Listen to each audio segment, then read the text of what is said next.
아이의 속삭임과 선생님의 그림자, 8살 토마스 달튼의 시선은 언제나 땅바닥을 향해 있었다. 마치 세상 누구에게도 들키고 싶지 않은 거대한 비밀이라도 숨기고 있는 것처럼 아이는 좀처럼 고개를 드는 법이 없었다. 그늘진 속눈썹 아래 가려진 눈동자는 늘 불안하게 흔들렸고 작은 어깨는 나이에 맞지 않게 움츠러들어 있었다. 토마스가 엄마와 함께 사는 집은 동네에서 침묵의 집으로 불렸다. 그 집 창문 너머로는 단 한 번도 즐거운 음악 소리나 웃음소리가 새어나온 적이 없었기 때문이었다. 이웃들은 그저 아이린 달튼이 과묵하고 내성적인 성격이려니 혹은 홀로 아이를 키우는 고단함에 지쳐 그러려니 짐작할 뿐이었다. 월요일 아침 토마스는 링컨 초등학교의 낡은 철문을 힘겹게 밀고 들어섰다. 아이의 교복은 오래되어 여기저기 해지고 색이 발에 있었다. 소매 끝은 너덜너덜했고 양쪽 무릎에는 어김없이 반창고가 붙어 있었다. 어떤 것은 새로 붙인 듯 깨끗했지만 어떤 것은 이미 여러 번 물에 젖고 더러워져 가장자리가 까맣게 변해 있었다. 토마스는 다른 아이들이 시끄럽게 공을 차며 뛰어노는 운동장을 말없이 가로질렀다. 하지만 그 누구도 토마스의 이름을 부르며 아는 체하지 않았다. 아이들은 이미 토마스가 다른 아이들과는 다르다는 사실에 익숙해져 있었다. 토마스는 늘 혼자였고 그늘진 구석을 찾아 숨어들기 바빴으니까. 토마스요. 부드러우면서도 어딘지 모를 걱정이 묻어나는 목소리가 아이의 이름을 불렀다. 토마스는 화들짝 놀라 어깨를 움츠렸지만 이내 목소리의 주인을 확인하고는 조금 안심한 듯 걸음을 멈췄다. 그의 담임 선생님인 알리시아 모건이었다.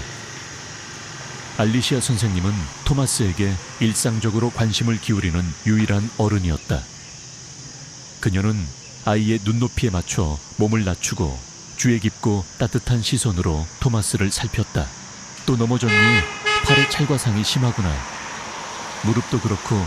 토마스는 순간 얼어붙은 듯 몸이 굳었다. 아이는 더듬거리며 대답했다.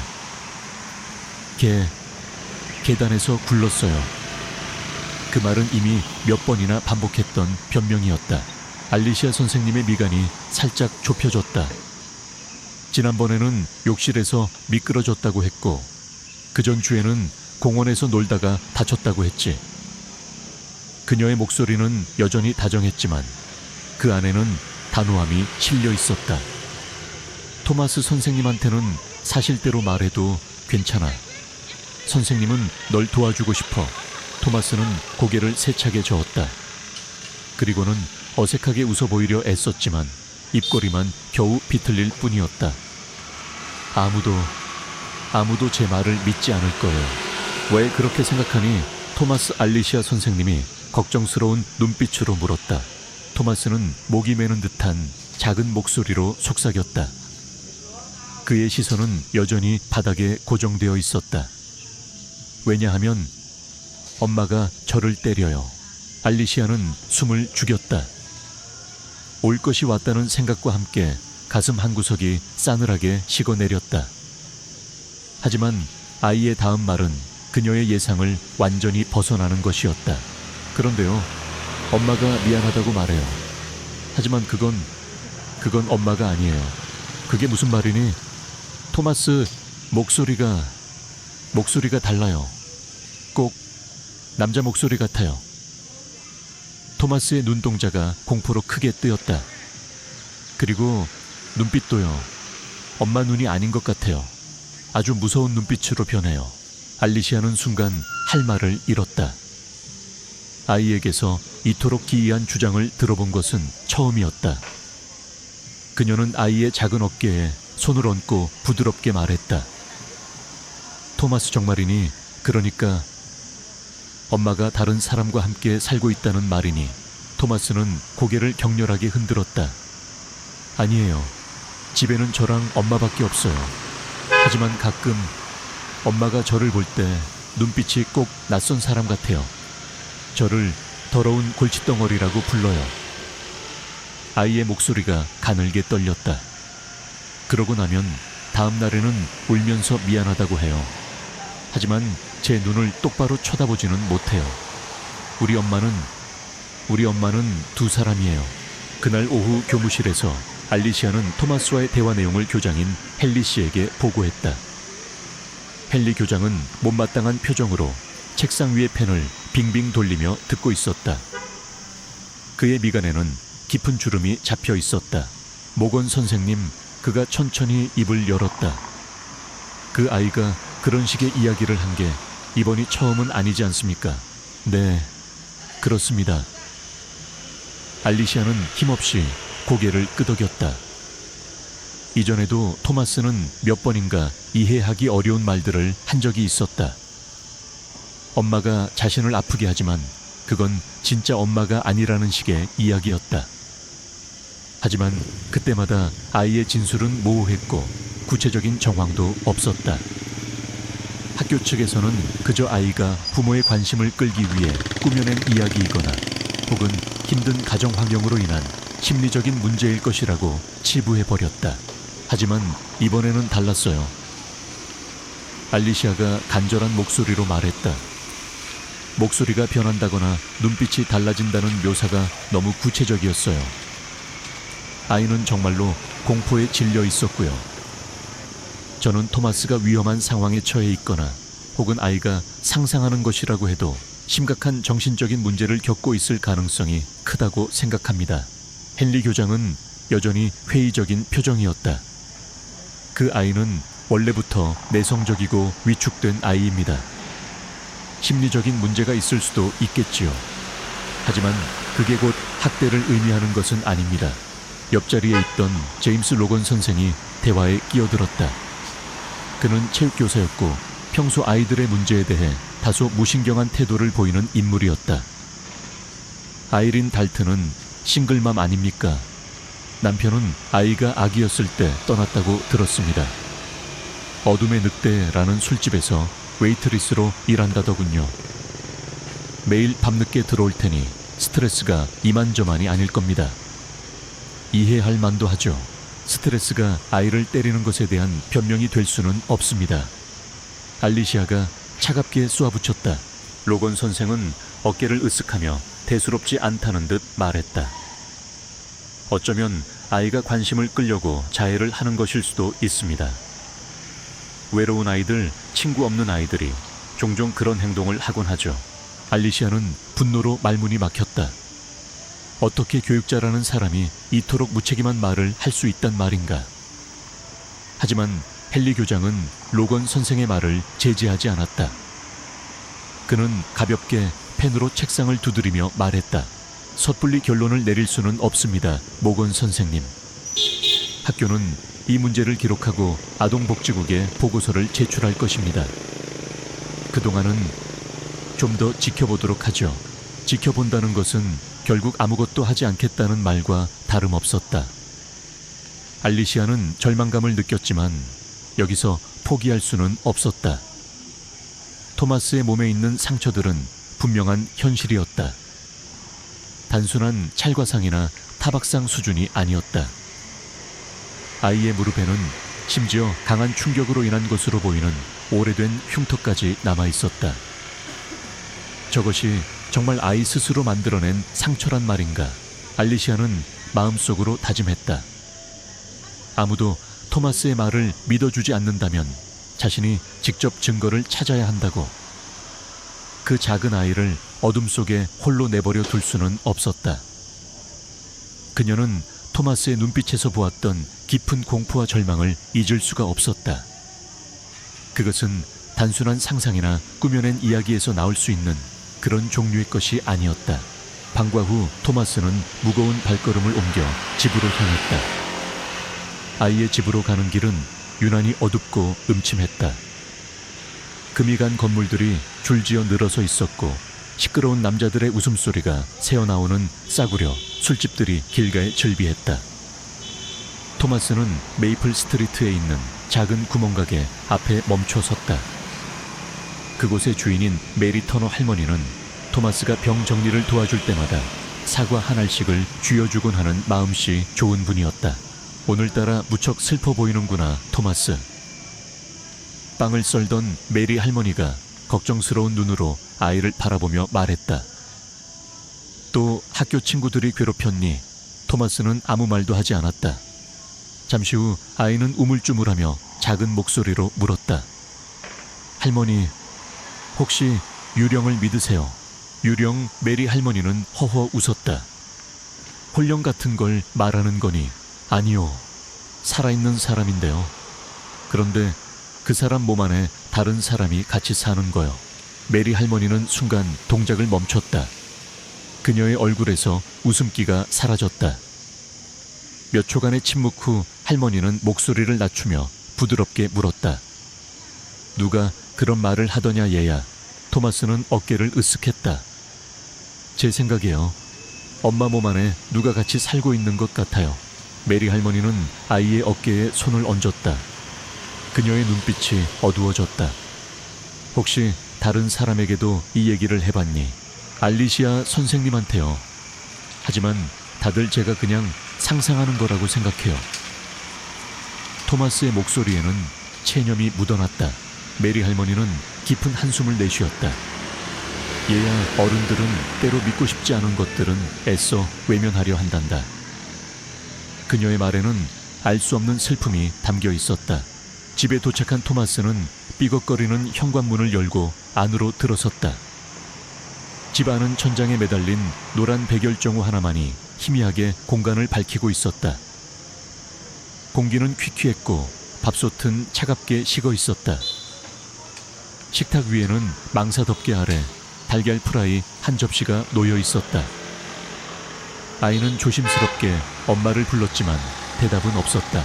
토마스는 발소리를 죽여 계단을 올랐다. 엄마의 방문은 살짝 열려 있었다. 아이는 조심스럽게 문을 밀고 안을 들여다보았다. 아이린 달튼은 침대에 걸터 앉아 벽을 마주보고 있었다. 머리는 산발이었고 옷차림도 흐트러져 있었다. 그녀의 오른쪽 손가락은 규칙적인 리듬으로 벽을 가볍게 두드리고 있었다. 마치 어떤 신호를 보내는 것처럼. 엄마. 토마스가 떨리는 목소리로 불렀다. 아이린이 천천히 고개를 돌렸다. 그녀의 눈은 초점 없이 텅 비어 있었다. 그리고 그녀의 입에서 나온 목소리는 엄마의 것이 아니었다. 낮고 거칠며 어딘지 모르게 위협적인 음성이었다. 돌아왔구나, 이 작은 골칫덩어리 녀석. 토마스는 저도 모르게 뒷걸음질 쳤다. 엄마, 저 배고파요. 그럼 네 스스로 챙겨 먹어. 쓸모없는 것까지 키울 생각은 없으니까. 그 목소리는 명백히 엄마의 것이 아니었다. 부드럽고 다정했던 엄마의 음색은 어디에도 없었다.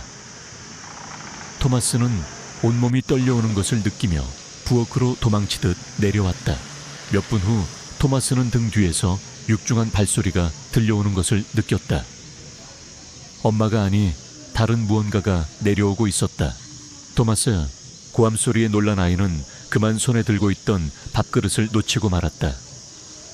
쨍그랑 하는 소리와 함께 밥알이 사방으로 흩어졌다. 또 망가뜨렸구나. 넌 망치는 것밖에 잘하는 게 없어. 그녀의 손이 번개처럼 날아왔다. 짝 하는 날카로운 소리가 텅 빈 부엌을 울렸다. 토마스는 바닥으로 나동그라졌다. 뺨에는 5개의 붉은 손자국이 선명하게 찍혔다. 조송해 엄마. 아이린은 잠시 미동도 없이 서 있었다. 그러더니 갑자기 웃음을 터뜨렸다. 마치 다른 사람이 그녀의 입을 빌려 웃는 것처럼 기괴하고 뒤틀린 웃음소리였다. 죄송하다고 아직도 입 다무는 법을 배우지 못했나 보구나. 토마스는 부엌 구석으로 기어가 머리를 감싸 안았다. 그녀의 그림자가 방 밖으로 물러났다. 그 발걸음은 마치 또 다른 영혼을 질질 끌고 가는 것처럼 무겁고 불길했다. 그날 밤 토마스는 담요 밑에 몸을 웅크린 채 눈을 크게 뜨고 있었다. 감히 눈을 깜빡일 용기도 나지 않았다. 이제 아이는 자신과 함께 이 집에 살고 있는 존재가 누구인지 알 수 없었다. 자신의 엄마인가 아니면 엄마의 몸을 빼앗은 잔인하고 낯선 침입자인가?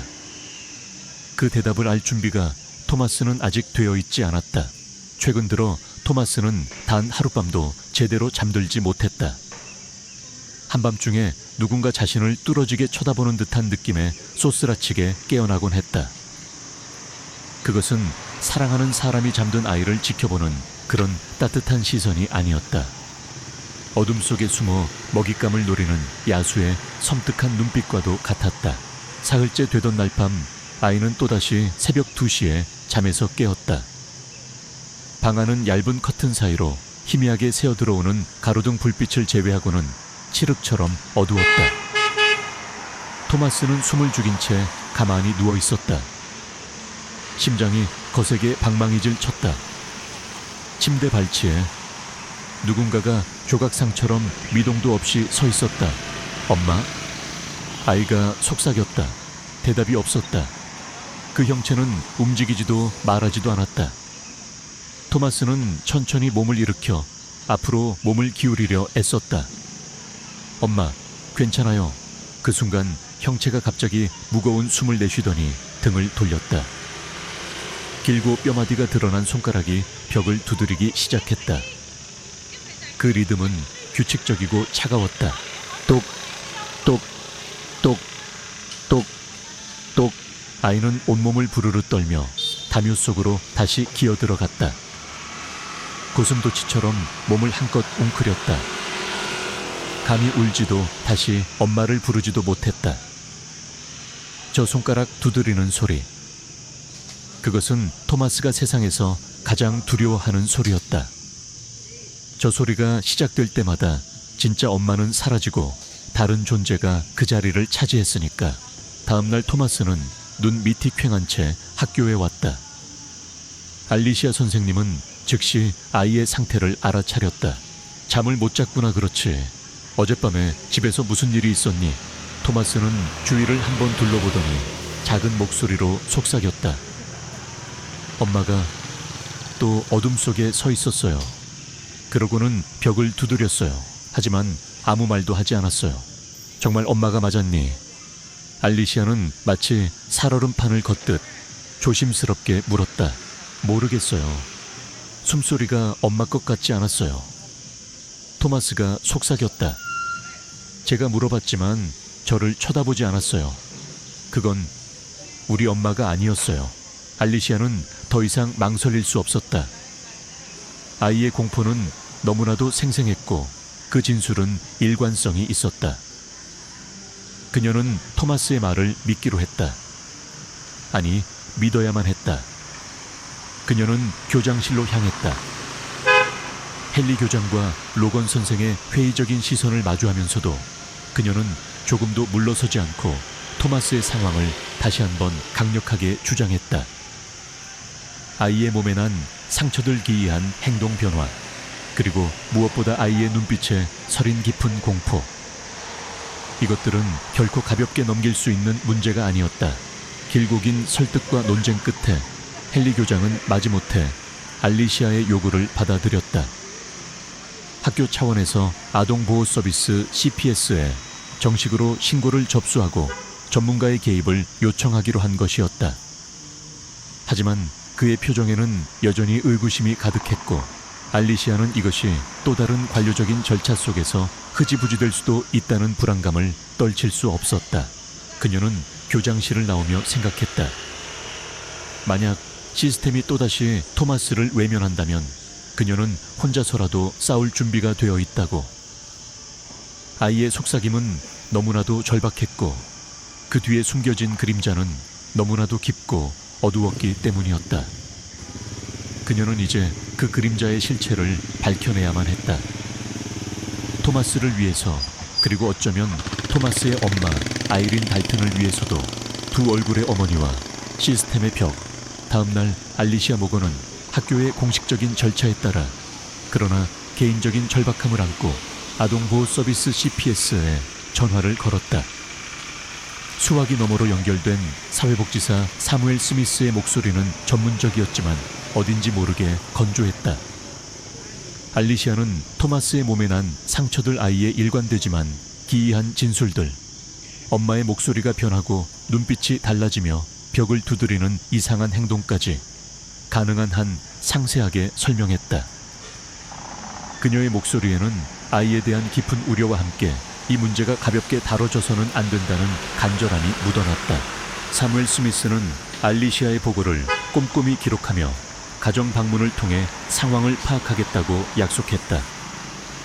하지만 그의 어조에서는 구체적인 증거 없이는 즉각적인 조치가 어려울 수 있다는 신중함 또한 느껴졌다. 알리시아는 전화를 끊으며 한 가닥 희망을 품었지만 동시에 이것이 또 다른 관료적인 벽에 부딪히게 될지도 모른다는 불안감을 떨칠 수 없었다. 토마스가 겪고 있는 공포는 서류 몇 장으로 판단될 수 있는 성질의 것이 아니었다. 그날 밤 토마스의 작은 세계에는 알리시아의 노력이 가져다준 희미한 기대감 대신 더욱 짙고 섬뜩한 악몽이 드리워졌다. 아이는 침대에 누워 잠을 청하려 애썼지만 낮에 있었던 일들과 선생님의 따뜻한 눈빛이 오히려 불안감을 증폭시키는 듯했다. 만약 그 사람이 선생님과의 대화를 알게 된다면 상상만 해도 온몸에 소름이 돋았다. 그리고 공포는 현실이 되었다. 고요한 밤의 정적을 깨고 토마스의 방문을 두드리는 소리가 들려왔다. 똑똑똑. 토마스. 그 뒤를 이어 등골을 오싹하게 만드는 차가운 속삭임이 들렸다. 일어나. 이 작은 해충가. 아이는 공포로 숨이 멎는 것 같았다. 방문이 천천히 끼익 소리를 내며 열렸다. 복도의 희미한 불빛이 엄마의 얼굴을 비췄다. 아니, 그것은 엄마의 얼굴을 쓰고 있는 누군가의 얼굴이었다. 눈은 초점 없이 크게 뜨여 있었고 머리카락은 양쪽 뺨으로 섬뜩하게 흘러내려 있었다. 아무것도 잘못 안 했어요. 토마스가 떨리는 목소리로 말했다. 이리 와. 그 목소리는 마치 목구멍에서 자갈이 구르는 것처럼 거칠고 낮았다. 그 사람은 토마스의 팔을 거칠게 잡아 끌어 계단 아래로 향했다. 그녀의 발걸음은 나무 바닥에 쇠붙이가 부딪히는 것처럼 둔탁하고 위협적인 소리를 냈다. 부엌에 도착하자 그녀는 갑자기 토마스를 바닥으로 내동댕이 쳤다. 아이가 미쳐 입을 열기도 전에 고함 소리가 터져 나왔다. 네가 감히 외부인들에게 떠들었겠다. 응, 안 그랬어요. 그냥 선생님하고 얘기했을 뿐이에요. 토마스가 울먹이며 항변했다. 짝 날카로운 마찰음과 함께 토마스의 왼쪽 뺨에 격렬한 통증이 느껴졌다. 선생님이라니. 그 개들이 냄새를 맡았군. 그 사람은 경멸의 찬목소리로 말했다. 토마스는 울음을 터뜨리며 빌었다. 엄마, 제발 이러지 마세요. 무서워요. 내온 침묵하는 법을 배워야 해. 그녀의 목소리는 포효하듯 울리다가 이내 알 수 없는 중얼거림으로 바뀌었다. 나처럼 그때 난 침묵하지 않았지. 그 중얼거림은 마치 오래된 원한을 되새기는 듯했다. 갑자기 그녀는 토마스를 강하게 찼다. 아이의 몸은 뒤로 날아가 식탁 다리에 머리를 세게 부딪혔다. 시야가 흐려지고 숨이 가빠졌다. 희미해져가는 의식 속에서 토마스는 어떤 소리를 들었다. 아니, 그것은 속삭임에 가까웠다. 알아들을 수 없는 그러나 지독히도 불길한 속삭임. 그리고 모든 것이 암흑으로 변했다. 다음 날 아침 창문으로 스며드는 창백한 햇살에 토마스는 간신히 눈을 떴다. 집 안은 이상할 정도로 고요했다. 고함 소리도 어두운 그림자도 없었다. 아이는 극심한 두통과 온몸이 쑤시는 통증을 느끼며 힘겹게 몸을 일으켰다. 베개 옆에는 구겨진 종이 한 장이 놓여 있었다. 떨리는 손으로 집어든 종이에는 광기에 찬 듯한 필체의 글씨가 적혀 있었다. 아이를 다치게 할 생각은 없었지만 그는 침묵하는 법을 배워야 한다. 그것은 엄마의 필체였지만 어딘가 달랐다. 마치 다른 사람이 엄마의 손을 빌려 쓴 것처럼. 토마스는 쪽지를 든 채 침대에 못 박힌 듯 앉아 있었다. 그날 아침 알리시아 모건은 동네 구멍가게 주인인 메리 터너 할머니로부터 다급한 전화를 받았다. 알리시아 선생님, 토마스네 집에 가보셔야 할 것 같아요. 어제 아이가 걷는 모습이 비틀거렸고 귀 뒤에는 피가 말라붙어 있었어요. 제가 감히 간섭할 수는 없었지만 너무 걱정이 돼서요. 알리시아는 망설임 없이 사무엘 스미스에게 전화를 걸었다. 스미스 씨, 지금 당장 토마스 달튼의 집으로 가주셔야 합니다. 아이가 심각한 위험에 처한 것이 확실합니다. 1시간 후 사무엘 스미스는 마틴 스트리트 14번지 토마스의 집 문을 두드렸다. 문을 연 것은 아이린 달튼이었다. 그녀의 눈은 퀭했고 눈 밑에는 검은 그림자가 드리워져 있었다. 뺨에는 마치 스스로 핥힌 듯한 멍자국이 선명했다. 헐렁한 스웨터를 걸친 그녀는 맨발이었고 목소리는 지쳐 있었다. 누구시죠? 사무엘 스미스입니다. 아동보호 서비스에서 나왔습니다. 이곳에서 아동학대가 의심된다는 보고를 받았습니다. 아이린의 미간이 좁혀졌다. 누가 그런 말을 하던가요? 선생님인가요? 아니면 이웃인가요? 토마스와 이야기를 좀 해야겠습니다. 아이는 자고 있어요. 열이 좀 있어서요. 그럼 잠시 아이 상태만이라도 확인하게 해주십시오. 아이린은 잠시 망설이다가 옆으로 비켜섰다. 마음대로 하세요. 우리 집은 항상 의심의 대상이니까요. 그녀의 목소리에는 냉소와 체념이 뒤섞여 있었다. 사무엘은 차갑고 텅 빈 집 안으로 들어서며 내부를 빠르게 훑어보았다. 토마스는 소파에 창백한 얼굴로 누워 눈을 꼭 감고 있었다.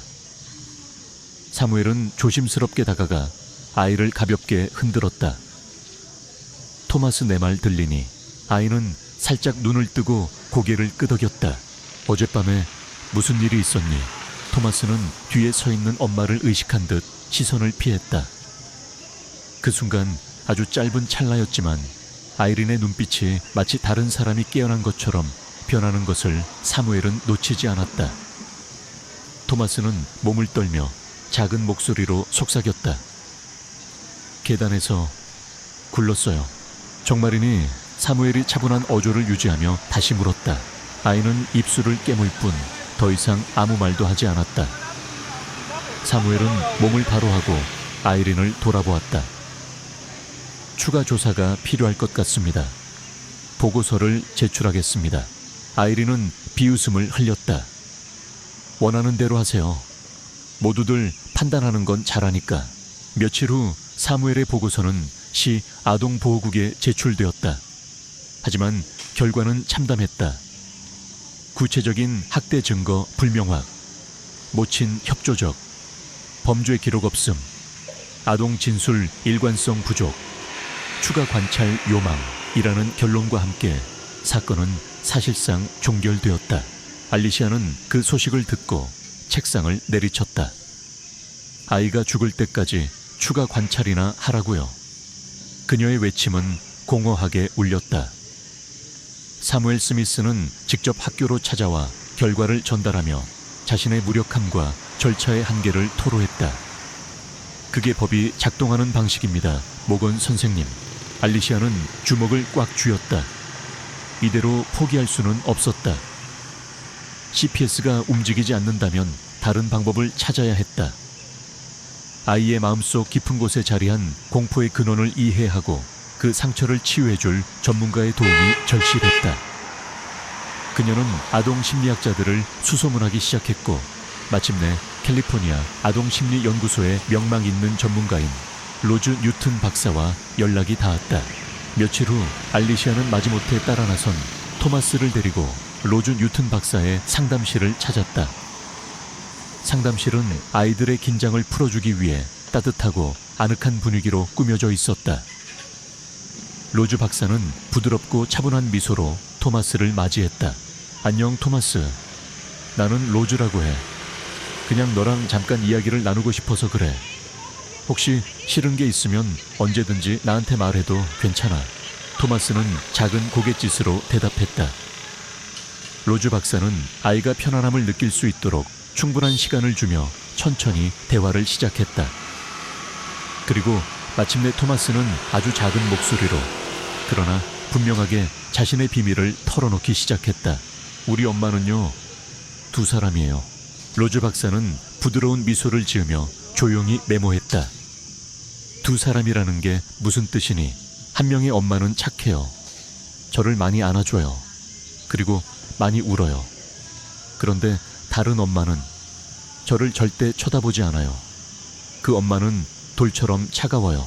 언제 엄마가 변하는지 아니, 토마스는 눈을 깜빡였다. 엄마가 아주 오랫동안 조용히 있다가 손가락으로 벽을 두드리기 시작하면요. 그러고 나서 돌아오면 목소리가 말처럼 쉬어 있어요. 꼭 아저씨 목소리 같아요. 아저씨 목소리라고 로즈 박사가 놀란 듯 물었다. 네, 그 목소리로 저한테 미안하다고 해요. 하지만 울지는 않아요. 저를 쳐다보지도 않고요. 그건 엄마가 아니에요. 알리시아는 아이 옆에 조용히 앉아 있었다. 로즈 박사는 부드럽게 질문을 이어갔다. 최근에 엄마 목소리가 변했던 때를 기억하니 토마스는 고개를 끄덕였다. 그저께 밤에요. 엄마가 저를 이 망할 놈이라고 불렀어요. 그리고 제가 벌을 받아야 한다고 했어요. 그런데 나중에는 영화에 나오는 심술궂은 할아버지 같은 목소리로 미안하다고 했어요. 로즈 박사는 잠시 기록을 멈추고 알리시아와 눈을 맞췄다. 그녀의 눈빛에는 깊은 우려와 함께 어떤 확신 같은 것이 서려 있었다. 토마스 로즈 박사가 다시 아이에게 물었다. 엄마가 무섭니? 아이는 즉시 대답하지 않았다. 고개를 숙이고 셔츠 끝자락을 꼭 쥔 채 한참을 망설이더니 천천히 고개를 끄덕였다. 엄마가 무서워요. 저를 때려서 무서운 게 아니에요. 엄마가 더 이상 내 엄마가 아니라는 게 무서워요. 상담실 안에는 무거운 침묵이 흘렀다. 상담이 끝난 후 로즈 박사는 알리시아, 그리고 이 단계에서 함께하고 있던 사무엘 스미스와 따로 이야기를 나누었다. 이것은 아이의 단순한 상상이 아닐 가능성이 매우 높습니다. 로즈 박사의 목소리는 단호했다. 토마스가 묘사하는 증상들, 손가락을 두드리는 행동 목소리의 변화 눈빛의 이질감, 그리고 특정 상황에 대한 기억 상실 가능성까지. 이것들은 해리성 정체성 장애, Dissociative Identity Disorder, DID, 즉 다중인격 장애의 가능성을 강하게 시사합니다. 아이가 이 정도로 정밀하고 일관되게 상상해낼 수는 없어요. 특히 폭력적인 인격에 대한 묘사는 로즈 박사는 DID가 극심한 아동기 트라우마로 인해 발생하는 경우가 많다고 설명했다. 알리시아는 새로운 가능성에 또 다른 충격을 받았지만 동시에 토마스의 기이한 행동과 진술들을 이해할 수 있는 실마리를 찾은 것 같기도 했다. 하지만 싸움은 이제 더욱 복잡하고 어려워질 것이 분명했다. 아이린 달튼의 마음속 깊은 곳에 숨겨진 어둠의 정체를 밝혀내고 그 어둠으로부터 토마스를 구해내야만 했다. 시스템의 벽은 여전히 높았지만 이제 그들에게는 로즈 뉴튼이라는 강력한 아군이 생긴 것이었다. 과거에 메아리 숨겨진 진실, 로즈 뉴튼 박사가 제시한 해리성 정체성 장애 DID라는 가설은 사무엘 스미스에게 단순한 진단명을 넘어 토마스를 구할 마지막 열쇠일지도 모른다는 절박함을 안겨주었다. CPS의 초기 대응 실패로 인해 아이가 방치되었던 시간을 떠올리면 죄책감과 분노가 치밀었지만 이제는 감정에 휩쓸릴 때가 아니었다. 그는 로즈 박사의 전문적인 견해를 바탕으로 아이린 달튼의 과거를 파헤치기 위한 체계적인 조사를 시작했다. 토마스의 일관된 진술이 단순한 아동의 상상으로 치부될 수 없다는 확신이 그의 발걸음을 재촉했다. 사무엘은 가장 먼저 아이린 달튼이 어린 시절을 보냈던 오래된 동네를 찾았다. 혹시라도 그녀의 가족이나 유년 시절에 대해 기억하는 사람이 있을까 하는 신락 같은 희망을 품고서였다. 낡은 주택가를 몇 시간 동안 탐문하던 중 그는 길가 벤치에 앉아 파이프 담배를 피우던 노인 벤자민 그린 씨를 만날 수 있었다. 그린 씨는 그 동네에서 수십 년을 살아온 토박이로 아이린의 가족에 대해서도 어렴풋이나마 기억을 가지고 있었다. 아이린 달튼이라. 그 아이는 어릴 때부터 참 말이 없고 그늘져 보였지. 항상 무거운 그림자를 달고 다니는 것 같았어. 그린 씨는 희뿌연 담배 연기를 내뿜으며 천천히 말을 이었다. 그 외 엄마는 재혼을 했는데 새아버지가 마커스라는 작자였지. 아주 포악하고 성질 더러운 인간이었어. 사무엘은 숨을 죽였다. 드디어 실마리가 잡히는 듯했다. 마커스는 아이린을 끔찍하게 학대했네. 밤마다 그 집에서 끔찍한 비명소리가 들려왔지. 어린 여자애가 감당하기 힘든 그런 소리였어. 아이 몸에는 늘 시퍼런 멍이 가실 날이 없었고 그때는 다들 쉬쉬하는 분위기였지. 남의 집안일에 감히 끼어들 생각들을 못했으니까. 마커스는 동네에서도 공포의 대상이었거든. 그린 씨는 아이린이 20살쯤 되었을 때 마커스와 대판 싸우고 그가 집을 나간 후로는 종적을 감췄다고 쇼명했다. 그리고 가장 중요한 단서를 흘렸다. 아이가 좀 더 어렸을 때 어떤 의사 양반이 정기적으로 아이를 데리러 오곤 했었지. 일종의 치료 같은 걸 받는다고 들었네. 이름이 해리스였던가. 해리스. 사무엘은 그 이름을 놓치지 않았다. 그는 즉시 오래된 의료기록 보관소와 정신과 의사협회 명단을 뒤지기 시작했다. 수많은 해리스라는 이름 사이에서 그는 마침내 은퇴했지만 간헐적으로 자문 활동을 하고 있는 루카스 해리스 박사의 연락처를 찾아냈다. 사무엘은 떨리는 마음으로 해리스 박사의 연구실을 찾았다. 노신사는 처음에는 경계하는 듯했지만 아이린 달튼이라는 이름과 상황의 긴급성을 듣고는 무겁게 입을 열었다. 그는 자신의 낡은 서류함에서 빛바랜 차트 하나를 꺼내 보였다. 물론 법적인 절차와 비밀 유지 의무에 대한 충분한 검토 후였다. 아이린 달튼. 네, 제가 담당했던 환자였습니다. 진단명은 해리성 정체성 장애, 당시에는 다중인격장애로 불렸지요. 해리스 박사의 목소리는 낮고 침통했다. 아이린은 의부사버지인 마커스로부터 수년간 극심한 신체적, 정서적, 그리고 아마도 성적인 학대를 견뎌왔습니다. 그 결과 아이의 연약한 자아는 자신을 보호하기 위해 여러 개의 다른 인격으로 분리될 수밖에 없었죠. 해리스 박사는 아이린의 다른 인격 알터르에 대해서도 설명했다. 우리는 그 인격을 처음에는 보호자라고 불렀지만 실상은 매우 공격적이고 남성적인 특징을 보이는 존재였습니다. 목소리는 낮고 거칠었고 극도의 적대감을 드러냈죠. 그 행동 양상은 마치 아이린을 학대했던 마커스의 뒤틀린 거울상 같았습니다. 정작 아이린 자신은 그 인격이 나타났을 때의 일을 전혀 기억하지 못했고요. 박사는 아이린이 몇 년간의 치료를 통해 상당한 호전을 보였고 여러 인격들이 통합될 가능성까지 보였다고 말했다. 하지만 토마스를 임신하게 되면서 모든 것이 수포로 돌아갔다. 아이린의 어머니를 비롯한 가족들이 치료 중단을 강력히 요구했습니다.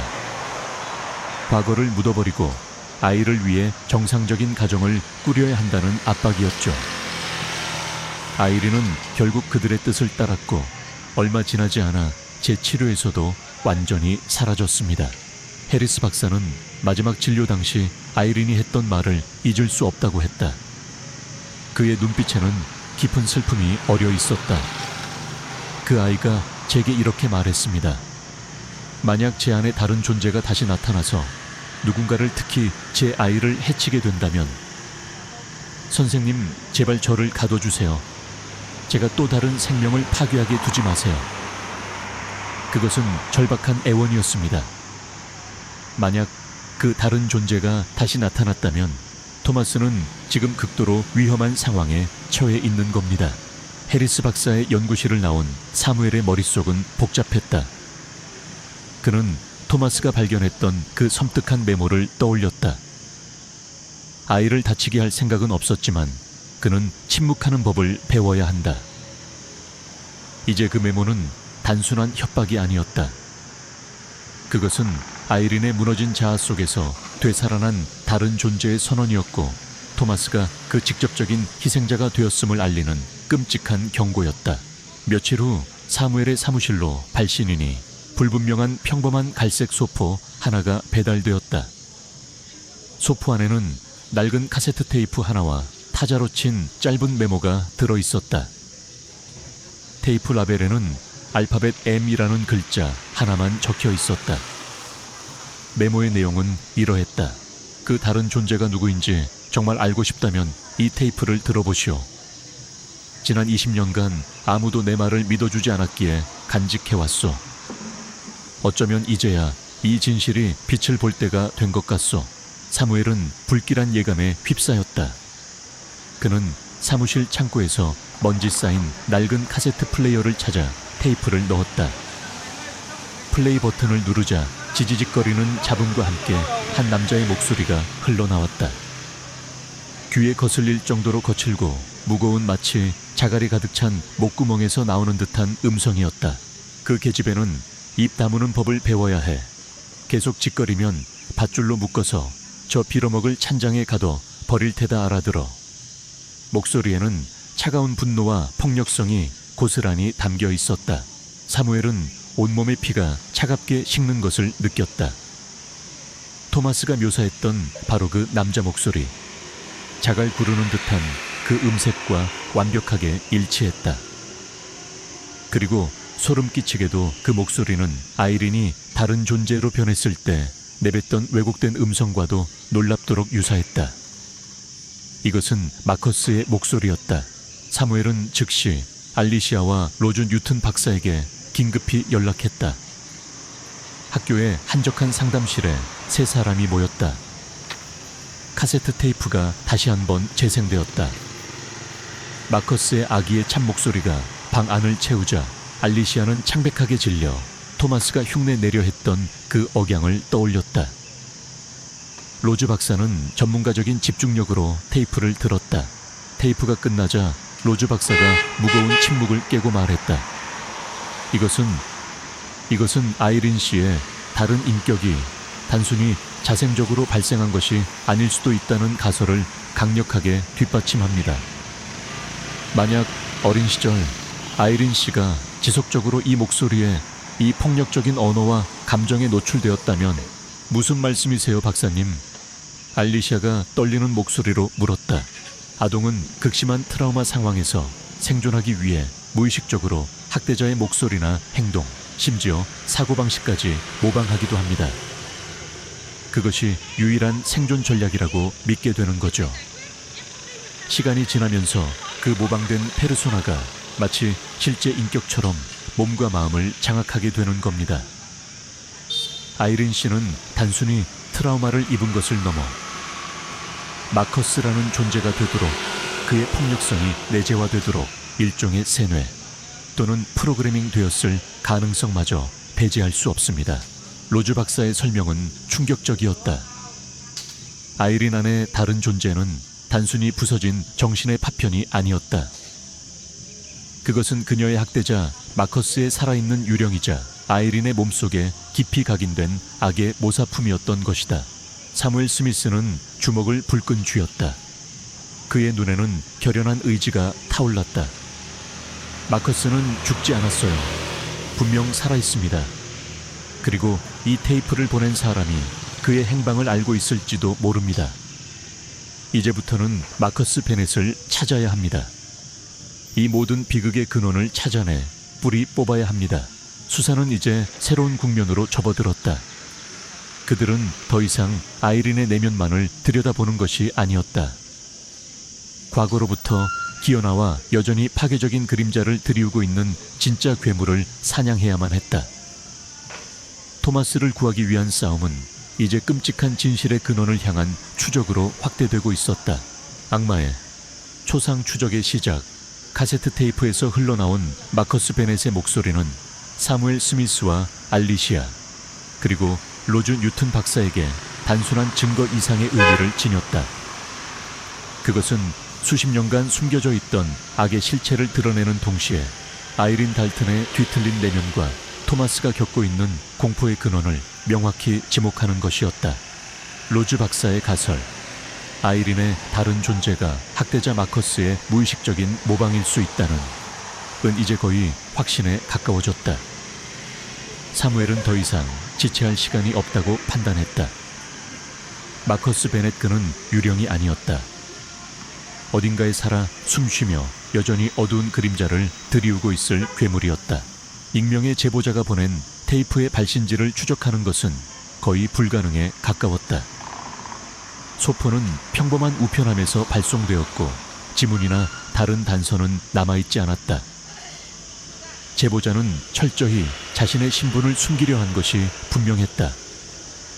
하지만 사무엘은 포기하지 않았다. 그는 마커스 베넷이라는 인물의 행적을 처음부터 다시 쫓기 시작했다. 수십 년 전에 경찰 기록 사회 복지 관련 자료, 아이린의 가족과 관련된 모든 문서를 샅샅이 뒤졌다. 그러던 중 그는 아이린의 친척 관계를 조사하다가 뉴헤이븐에 거주하는 아이린의 사촌 루시 달튼의 존재를 알게 되었다. 루시는 아이린과 어린 시절을 함께 보낸 몇 안 되는 친척 중 하나였다.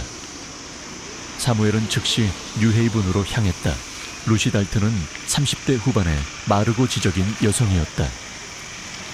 뉴헤이븐 대학 도서관의 사서로 일하는 그녀는 조용하고 내성적인 성격이었지만 사무엘이 아이린과 토마스의 이야기를 꺼내자 깊은 슬픔과 분노가 담긴 눈빛으로 과거를 회상하기 시작했다. 마커스 아저씨, 그 사람은 우리 가족 전체의 악몽이었어요. 루시는 떨리는 목소리로 말했다. 어렸을 때 방학이면 이모댁 아이린의 집에 머물곤 했는데 그때마다 끔찍한 일들을 목격해야 했죠. 직접적인 폭행 장면은 보지 못했지만 벽 너머로 들려오는 아이린 언니의 비명소리, 마커스 아저씨의 고압 물건이 부서지는 소리, 밤마다 공포에 떨어야 했어요.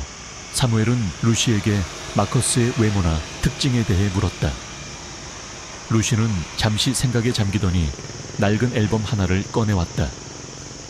그 안에는 빛바랜 가족 사진들이 가득했다. 루시가 가리킨 한 사진 속에는 젊은 시절에 마커스 베넷이 웃고 있었다. 하지만 그 웃음 뒤에는 어딘지 모르게 차갑고 잔인한 기운이 느껴졌다. 그의 눈빛, 사무엘은 토마스가 묘사했던 낯선 사람의 눈빛과 아이린의 다른 존재가 나타났을 때의 그 공허하고 위협적인 눈빛을 떠올렸다.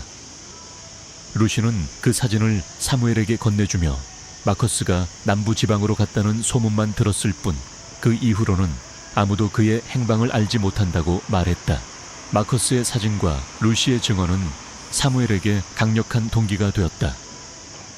그는 캘리포니아주의 오래된 주민 기록부터 시작하여 마커스가 마지막으로 목격되었던 지역 주변의 기록들을 샅샅이 뒤지기 시작했다. 버팔로, 로체스터, 애머스트, 수많은 도시의 기록 보관소를 드나들며 그의 흔적을 추적했다. 시간은 하염없이 흘러갔지만 뚜렷한 단서는 나오지 않았다. 마커스 베넷이라는 이름은 1999년 이후로는 그 어떤 공식적인 기록에도 등장하지 않았다. 사망 기록도 해외 출국 기록도 없었다. 그는 말 그대로 증발해버린 것 같았다. 포기하려던 순간 사무엘은 뉴욕주 올버니시의 2005년도 행정등록부에서 아주 희미하지만 의미 있는 기록 하나를 발견했다. 마셜 바렛이라는 이름의 남자가 사립요양원인 오크헤이븐 시니어 센터의 상임이사로 등록되어 있었다. 이름은 달랐지만 출생 연도와 몇 가지 인적 사항이 마커스 베넷과 놀랍도록 유사했다.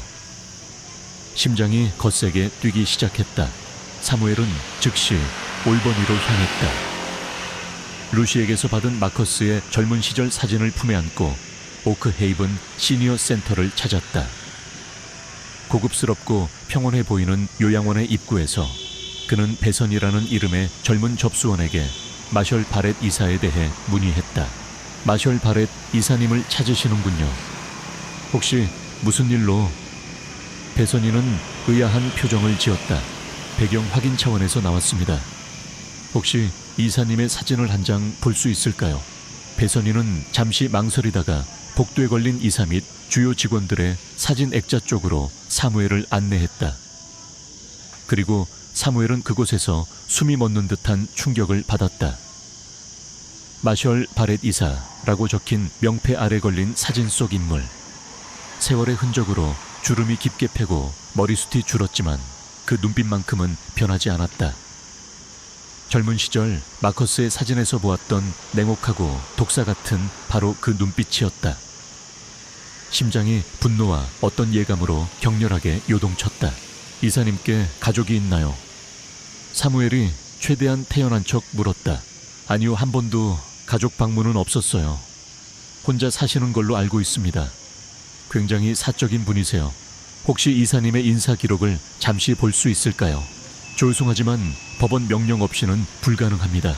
사무엘은 고개를 끄덕였다. 이해합니다. 하지만 조심하시는 게 좋을 겁니다. 그분은 당신이 생각하는 그런 인물이 아닐 수도 있습니다. 그의 목소리에는 경고의 의미가 담겨 있었다. 그날 밤 사무엘은 잠을 이룰 수 없었다. 그는 즉시 법원에 마셜 바렛의 신원 확인 및 관련 기록 열람을 위한 영장을 신청했다. 루시 달튼의 증언, 해리스 박사의 진단 기록, 그리고 무엇보다 마커스의 목소리가 담긴 카세트 테이프는 영장 발부에 충분한 근거가 되었다. 다음날 사무엘은 올버니시 경찰서에 잭 에반스 경사와 라이언 카터 경관과 함께 다시 오크 헤이븐 시니어 센터를 찾았다. 그들의 손에는 방금 발부된 따끈한 법원 영장이 들려 있었다. 마커스 아니 마셜 바렛은 자신의 사무실에서 서류에 서명을 하고 있었다. 사무엘이 들어서자 그는 고개를 들고 거친 목소리로 물었다. 누구신데 함부로 들어오시오. 마큐스 베넷 씨. 사무엘이 단도직입적으로 물었다. 그런 사람 모르오. 나는 마셜 바렛이오. 그의 목소리에는 짜증이 섞여 있었다. 사무엘은 그의 책상 위에 젊은 시절 마커스의 사진을 내려놓았다. 그럼 이 사람은 누굽니까? 마커스는 사진을 흘깃 보더니 입술을 굳게 다물었다. 대답이 없었다. 하지만 그의 눈빛이 미세하게 흔들리는 것을 사무엘은 놓치지 않았다. 잭 에반스 경사가 앞으로 나섰다. 당신을 1937년부터 1995년 사이에 발생한 아동학대 혐의 재수사를 위해 소환합니다. 경찰은 당신에 대한 체포영장을 발부받았습니다. 마커스 베넷 씨. 그 순간 마커스는 갑자기 폭소를 터뜨렸다. 건조하고 비웃음이 가득한 웃음소리였다. 30년도 더 지난 일을 가지고 이제 와서 난리들이군.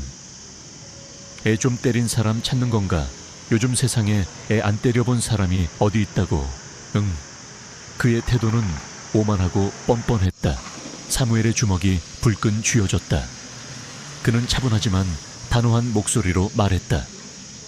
우리는 자기 딸의 마음속에 괴물을 만들어 살게 한 남자를 찾고 있어. 마커스의 웃음이 멎었다. 그의 눈빛이 강철처럼 차갑게 변했다. 그 멍청한 계집애가 또 외부인들한테 쓸데없는 소리를 짓거렸나 보군. 그의 목소리에는 살기가 어렸다. 라이언 카터 경관이 재빨리 그의 양손을 책상 위로 누르며 수갑을 채웠다. 당신은 묵비권을 행사할 권리가 있으며 당신이 하는 모든 말은 법정에서 불리하게 사용될 수 있습니다. 마커스는 비웃음을 지었지만 더 이상 저항하지 않았다. 그의 시대가 끝났음을 직감한 것일까? 아니면 또 다른 교활한 계획을 세우고 있는 것일까? 마커스 베넷의 체포 소식은 삽시간에 퍼져나갔다. 언론 매체들은 이 충격적인 사건을 대서특필했다.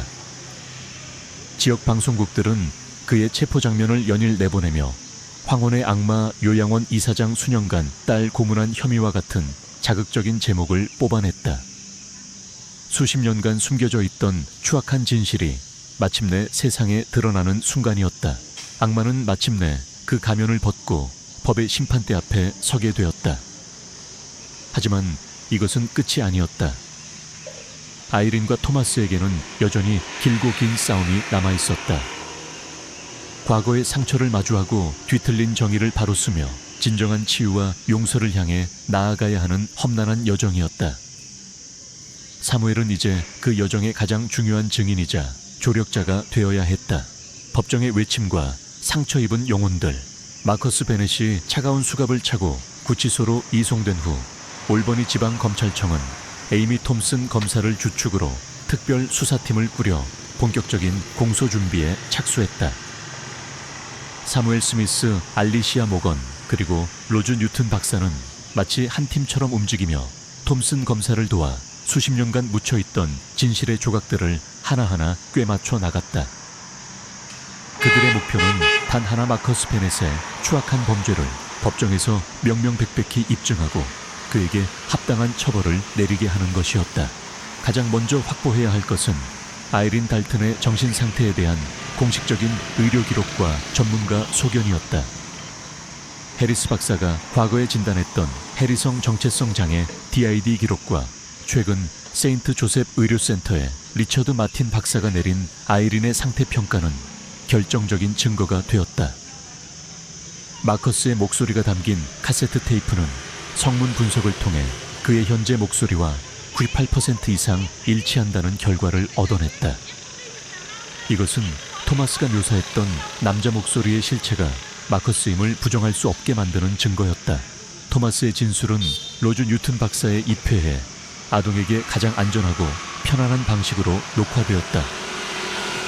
아이는 떨리는 목소리로 자신이 겪었던 일들, 엄마의 갑작스러운 변화, 그리고 다른 존재가 내뱉었던 폭력적인 말과 행동들을 상세히 증언했다. 영상 속 토마스의 겁에 질린 눈빛과 절박한 목소리는 그 어떤 법률 용어보다도 강력한 호소력을 지니고 있었다. 아이린의 사촌인 루시 달튼과 옛 이웃이었던 벤자민 그린 씨도 용기를 내어 과거 마커스의 폭력적인 성향과 아이린이 겪었던 학대에 대해 증언하기로 했다. 특히 재판 소식을 접한 아이린의 또 다른 옛 이웃 소피 캠벨이라는 여성이 검찰에 연락해왔다. 그녀는 어린 시절 아이린이 종종 집 뒤편 창고에 갇혀 엄마를 부르며 울부짖던 소리를 똑똑히 기억한다고 진술했다. 그럴 때마다 아이린은 며칠씩 집 밖으로 나오지 못했다고 했다. 이러한 증언들은 마커스의 학대가 일회성이 아닌 지속적이고 조직적으로 이루어졌음을 입증하는 데 중요한 역할을 했다. 오크헤이븐 시니어 센터의 간호사들 역시 마커스 마셜 바레스로서의 권위적이고 통제적인 성향, 특히 노인 여성 환자들에 대한 비인간적인 처우에 대해 증언하며 그의 비뚤어진 인성에 대한 신빙성을 더했다. 가장 큰 도전은 아이린 달튼 본인의 법정 증언이었다. 수십 년간 억눌려왔던 트라우마를 다시 끄집어내어 자신을 파괴했던 그 존재와 법정에서 대면한다는 것은 상상조차 하기 힘든 고통이었다. 로즈 뉴튼 박사와 톰슨 검사는 매일같이 아이린을 만나 심리적 안정을 돕고 증언 준비를 지원했다.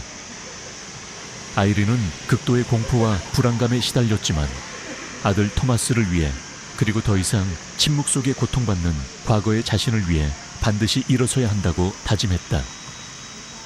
그녀의 눈빛에는 두려움과 함께 아주 작은 불씨처럼 타오르는 결연한 의지가 서려 있었다.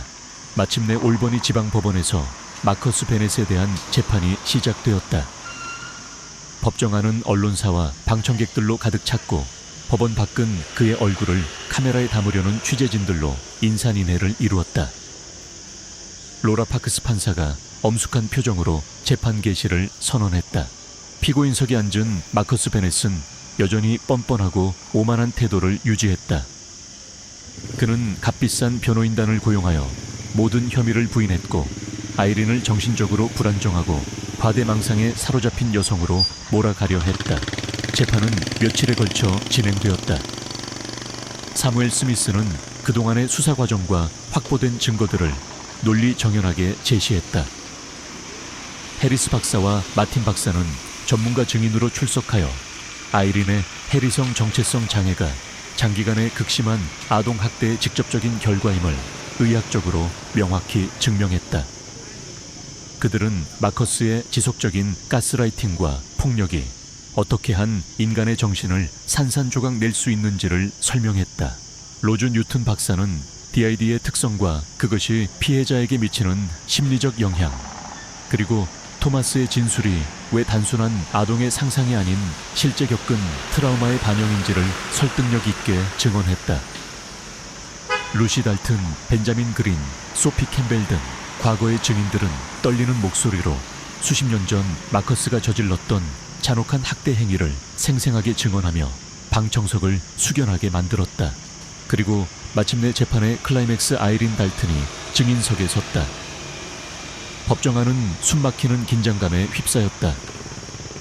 마커스는 증인석에 앉은 아이린을 보며 경멸과 조소가 뒤섞인 비웃음을 흘렸다. 하지만 아이린은 더 이상 과거에 겁많고 무력했던 소녀가 아니었다. 그녀의 등은 곧게 펴져 있었고 눈빛은 흔들림 없었다. 떨리지만 단호한 목소리가 법정 안을 울렸다. 저는 아이린 달튼입니다. 당신이 어두컴컴한 벽장 속에 가두었던 바로 그 아이입니다. 당신이 짐승이라 부르며 경멸했던 그 소녀 침묵만이 사랑받기 위한 유일한 대가라고 가르쳤던 바로 그 사람입니다. 마커스는 낡아 빠진 연극은 그만둬라. 관심이 그렇게도 필요했나? 이 정신 나간 거사 라며 고함을 질렀다. 아이린은 그의 눈을 똑바로 응시하며 대답했다. 그녀의 목소리는 이제 어떤 동요도 없이 차분하고 강했다. 아니요, 저는 관심이 필요하지 않습니다. 제 아들이 자신의 어머니가 더 이상 침묵 속에 숨지 않는다는 것을 알아야 합니다. 제가 당신이 만들어낸 그 끔찍한 어둠 속에서 살아남았다는 사실 자체가 당신이 실패했다는 명백한 증거입니다. 톰슨 검사는 아이린의 증언을 뒷받침하는 카세트 테이프, 음성 파일, 성문 분석 결과, 의료 기록들을 차례로 제시하며 마커스의 추악한 변명을 산산조각냈다. 길고 긴 증인, 신문과 증거 제시가 끝나고 톰슨 검사의 최종 변론이 이어졌다. 존경하는 재판장님, 그리고 배심원 여러분. 피고인 마커스 베넷은 단순한 학대자가 아닙니다. 그는 한 인간의 영혼을 의도적으로 파괴하고 그 공포를 대물림시키려 한 악마와 다름없습니다. 법의 이름으로 이자에게 가장 강력하고 엄중한 처벌을 내려주시기를 강옥히 요청하는 바입니다. 변호인 측은 증거의 시간적 간극과 아이린의 정신 상태를 끊임없이 문제 삼으며 최후의 반론을 펼쳤지만 이미 제시된 증거들은 너무나 명백하고 압도적이었다. 배심원단의 숙고는 예상보다 길지 않았다. 마침내 판결이 내려졌다. 모든 주요 혐의에 대해 유죄. 로라 파크스 판사는 마커스 베넷에게 최후 진술 기회를 주었지만 그는 여전히 어떤 뉘우침도 보이지 않은 채 오히려 사회와 피해자를 탓하는 궤변만을 늘어놓았다. 마침내 판결 선고의 시간이 다가왔다. 로라 파크스 판사가 엄숙한 목소리로 판결문을 읽어 내려갔다. 피고인 마커스 베넷에게 아동학대 미성년자에 대한 장기간의 신체적 정신적 폭력, 개인 존엄성 침해, 신분 위조 및 사칭 개인의 자유방해 등의 혐의를 모두 유죄로 인정하여 법정 최고형인 가석방 없는 30년의 징역형을 선고한다. 피고는 언론 접촉 및 모든 면회가 금지된 버팔로의 최고보안시설 교도소에서 형을 복역할 것이다. 선고가 내려지는 순간 방청석에서는 그동안 억눌렸던 조용한 흐느낌과 함께 안도의 한숨이 터져 나왔다. 마커스 베넷은 아무런 표정 변화도 보이지 않았다. 하지만 교도관에게 이끌려 법정을 빠져나가며 아이린과 눈이 마주쳤을 때 그는 마지막으로 아기에 찬 한마디를 내뱉었다. 너도 결국 감옥에 있는 거다. 네 머릿속 그 지긋지긋한 감옥의 말이야. 아이린은 흔들림 없는 눈빛으로 그를 똑바로 바라보며 나지막하지만 단호하게 대답했다. 하지만 나에게는 출구가 있어. 재판 결과는 미국 전역에 엄청난 파장을 일으켰다. 아동학대의 심각성과 트라우마의 대물림, 그리고 너무나도 늦었지만 마침내 실현된 정의에 대한 사회적 논의가 들불처럼 번져나갔다. 아이린은 극도의 피로감과 함께 아주 작은 해방감을 느꼈다. 과거의 악몽이 완전히 사라진 것은 아니었다. 하지만 가장 크고 깊었던 어둠의 근원 하나가 법의 엄중한 심판을 받았다는 사실은 그녀에게 상처 입은 영혼을 치유해 나갈 작은 용기를 주었다. 그녀 앞에는 여전히 자신과의 고독한 싸움, 그리고 아들 토마스와의 관계를 회복하기 위한 길고 긴 여정이 남아 있었다. 사무엘 스미스는 NBC 방송과의 단독 인터뷰에서 이렇게 말했다. 아이린 달튼은 명백한 피해자입니다. 하지만 그녀는 그 고통 속에서 스스로 일어서기를 선택했고, 그것이 그녀를 제가 지금껏 만나본 가장 강인하고 용기 있는 사람들 중 하나로 만들었습니다. 법정에서의 외침은 끝났지만 상처 입은 영혼들의 이야기는 아직 끝나지 않았다. 그들은 이제 그 상처를 정면으로 마주하고 서로를 보듬으며 새로운 삶을 향해 나아갈 준비를 해야만 했다. 정의의 시련은 끝이 아니라 또 다른 시작을 의미하는 것이었다. 토마스, 치유를 그리는 예술가. 시간은 쉼없이 흘러 토마스 달튼이 존 워커와 티나 프라이스 부부에게 입양된 지도 어느덧 15년이 훌쩍 넘었다. 이제 그는 23살의 청년 예술가로 성장해 있었다. 그의 작업실은 에머스트 시내의 한적한 골목에 자리 잡고 있었고, 창계는 늘 그가 어린 시절부터 좋아했던 작은 화분들이 놓여 있었다. 토마스의 그림은 강렬하면서도 섬세한 감정선으로 평단의 주목을 받기 시작했다. 그의 작품들은 대부분 인간 내면의 어두운 심연 트라우마, 그리고 그 속에서도 피어나는 회복과 희망이라는 주제를 다루었다. 특히 두 개의 얼굴을 가진 인물이나 분열된 자아를 상징하는 듯한 이미지는 그의 작품에 반복적으로 등장하는 모티프였지만, 그 표현 방식은 더 이상 어린 시절의 공포가 아닌 깊은 이해와 연민, 그리고 그것을 넘어선 초월적인 아름다움을 담고 있었다. 토마스는 양부모님의 아낌없는 사랑과 지지 속에서 안정적인 청년기를 보냈다. 미술교사였던 존과 티나는 토마스의 예술적 재능을 일찌감치 발견하고 그가 자신의 상처를 예술로 승화시킬 수 있도록 격려와 지원을 아끼지 않았다. 토마스에게 그들은 단순한 양부모를 넘어 인생의 스승이자 가장 든든한 버팀목이었다. 그는 또한 자신의 경험을 바탕으로 과거 자신과 비슷한 아픔을 겪는 아이들을 돕는 일에도 적극적으로 참여했다. 한때 그에게 큰 도움을 주었던 호프 헤이븐 쉼터와 연계된 아동 트라우마 치유 재단, 비록 노라 재단은 아니었지만 비슷한 목적을 가진 명예이사로 활동하며 미술치료 워크숍을 직접 진행하기도 했다. 아이들은 토마스의 따뜻한 눈빛과 진솔한 이야기 속에서 자신들의 상처를 드러내고 치유받을 용기를 얻었다. 토마스는 아이들에게 이렇게 말하곤 했다. 너희 안의 어둠을 두려워하지 마. 그 어둠을 똑바로 바라볼 수 있을 때 비로소 빛을 발견할 수 있단다. 아이린에게 보내는 손편지는 그가 성인이 된 후에도 계속되었다. 서툰 그림 대신 이제는 자신의 작품 사진이나 전시회 엽서와 함께 짧은 안부를 전했다.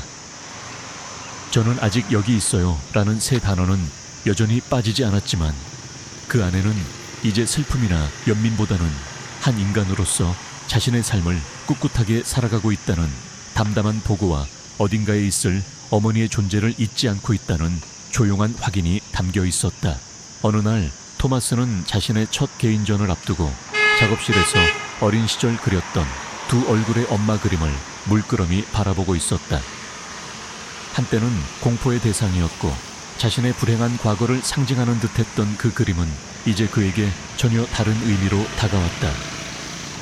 그것은 한 인간의 가장 깊은 고통과 분열, 그리고 그 모든 것을 넘어 살아남은 자신의 강인함, 그리고 아주 희미하지만 분명히 존재했던 어머니의 또 다른 얼굴을 상징하는 복잡하고도 심오한 기록이었다. 그는 그 그림을 자신의 첫 개인전 가장 중요한 자리에 걸기로 마음먹었다. 아이린 고요한 속죄의 시간, 버팔로의 여성심리 재활센터. 아이린 달튼은 그곳에서 10년이 넘는 세월을 보냈다. 시간은 그녀의 외모에도 많은 변화를 가져왔다.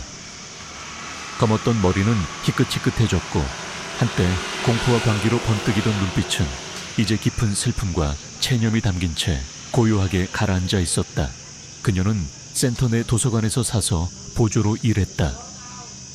책들은 그녀에게 유일한 친구이자 피난처였다.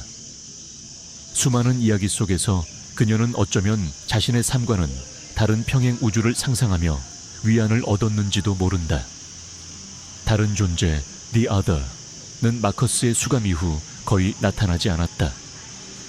아주 가끔 극심한 스트레스를 받거나 과거의 트라우마가 되살아날 때면 희미한 그림자처럼 어른거리기도 했지만 리처드 마틴 박사와 센터의 꾸준한 관리 덕분에 더 이상 그녀를 지배하지는 못했다. 하지만 해리성 정체성 장애의 상처와 자신이 저질렀던 일에 대한 기억은 결코 사라지지 않았다. 그녀는 매일 밤 자신의 행동으로 인해 끔찍한 고통을 겪었을 아들 토마스의 얼굴을 떠올리며 조용한 슬픔과 후회 속에서 잠 못 이루곤 했다. 그녀에게 유일한 빛은 한 달에 한 번 배달되는 토마스의 편지였다. 짧은 안부와 그림 혹은 자신의 작품 사진이 담긴 그 편지들은 그녀가 세상과 연결된 유일한 끈이자 자신이 완전히 파괴되지 않았음을 확인시켜주는 증표였다. 그녀는 그 편지들을 작은 나무 상자에 소중히 보관하며 수없이 되풀이해서 읽었다. 저는 아직 여기 있어요.